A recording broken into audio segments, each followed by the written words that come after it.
Aparat TNI kembali memusnahkan ratusan senjata api rakitan.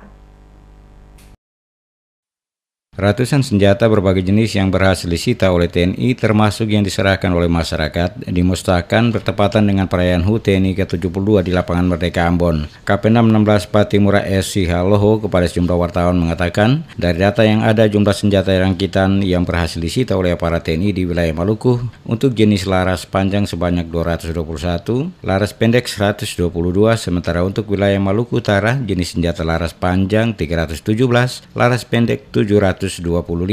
Dari jumlah tersebut, Maluku Utara adalah yang terbanyak dilakukan penyitaan senjata oleh aparat TNI saat melakukan tugas BKO di wilayah tersebut. Sementara untuk Maluku sendiri sudah sangat berkurang terutama di kota Ambon. Seluruh senjata yang berhasil disita oleh aparat TNI sebagiannya diserahkan sendiri oleh masyarakat kepada TNI. Hal ini dibuktikan tingkat kesadaran masyarakat yang semakin baik. Dirinya mengimbau jika masih ada senjata yang dimiliki oleh masyarakat, maka harus diserahkan kepada aparat keamanan, karena yang bersangkutan bisa dikenakan undang-undang kepemilikan senjata ilegal. Kalau perimbangan antara Maluku dan Maluku Utara hampir imbang-imbang, cuman akhir-akhir ini mungkin karena prosesnya saja ya. Tahun ini kita cukup banyak di wilayah Maluku Utara.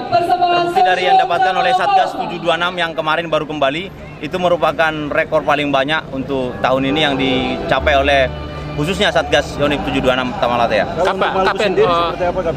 Untuk Maluku sendiri, khususnya di Pulau Ambon, ini sudah mulai berkurang, sudah agak sedikit, agak susah. Masyarakat hanya 112 aja yang menggunakan. Yang paling banyak masih di Ketaran Seram dan Maluku di bagian utara. Pemusnahan ratusan senjata berbagai jenis oleh jajaran TNI di Lapangan Merdeka Ambon, diantaranya Gubernur Maluku, Kapolda Maluku, Kasdam 16 Patimura, dan termasuk pimpinan instansi lainnya yang ada di Maluku. Sapan Lilinger untuk Carang 8.